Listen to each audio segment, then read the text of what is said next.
যে একাধিক জায়গায় প্রাথমিক স্কুলগুলো বন্ধ হতে চলেছে, আর বাকি স্কুলগুলো যে শিক্ষকের অভাবে বন্ধ হওয়ার মুখে। তার কারণ হচ্ছে শাসক দল আমাদের রাজ্যে খেলা মেলায় ব্যস্ত, লক্ষ্মী ভান্ডার নিয়ে ব্যস্ত। জনগণের উদ্দেশ্যে বলছি, আপনারা কি লক্ষ্মী ভান্ডার চান না শিক্ষা চান? আপনারা আপনাদের মত ঠিক করুন। কেন খানাকুল বিধানসভায় একটি স্কুল সচককে দেখুন টিচারের অভাবে বন্ধ হতে চলেছে। সেখানকার যে জনগণ মা বোনেরা কি বলছে সেই দৃশ্য আমি শোনাবো।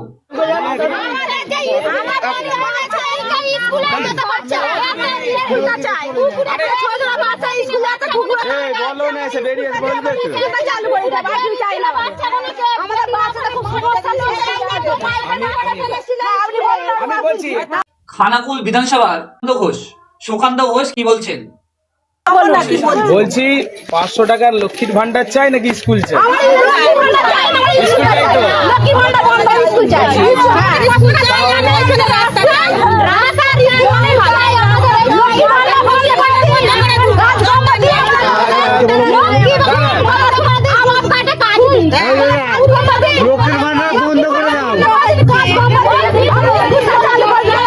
খানতারা বিদ্যালয় শিশু শিক্ষা কেন্দ্র, তো এই খানতারা বিদ্যালয় শিশু শিক্ষা কেন্দ্রটি শিক্ষকের অভাবে বন্ধ হয়ে গেছে।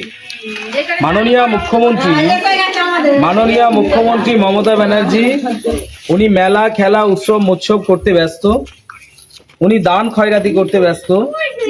রাস্তা করার জন্য টাকা নেই, স্কুলে শিক্ষক নেই, বাচ্চা ছেলেরা স্কুল যেতে পারছে না, জলের প্রবলেম, পিএইচই প্রকল্প, পিএইচই কল আছে কিন্তু সেখানে জল নেই, কল আছে জল নেই, চারিদিকে শুধু চুরি আর চুরি চলছে।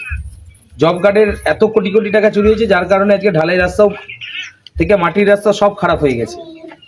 তো এই জায়গা থেকে বাঁচতে গেলে মানুষ চাইছে, সকল মায়েরা বোনেরা চাইছে যে লক্ষ্মীর ভান্ডার নয়, আপনারা বিচার করুন যে লক্ষ্মীর ভান্ডার নেবেন নাকি স্কুল নেবেন, যুব সমাজকে বাঁচাবেন নাকি তাদেরকে রসাতলে পাঠাবেন। কি স্কুল চাই তো? যে এই শাসক দলের দুর্নীতির জন্য আজকে স্কুল কলেজগুলোই টিচার নেই, আমাদের রাজ্যে বেকারত্ব বেশি। সেই সময় মমতা বন্দ্যোপাধ্যায় মাননীয় ঘোষণা করছে যে বেকার ভাতা চালু করার জন্য। বেকার ভাতা নিয়ে কি হবে?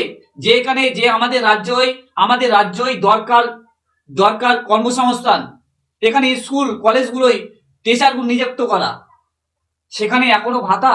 এ কোন দেশে বাস করছি, কোন রাজ্যে বাস করছি আমরা? বিস্তারিত খবর দেখতে আমার গ্রুপ মাইন্ড পেজে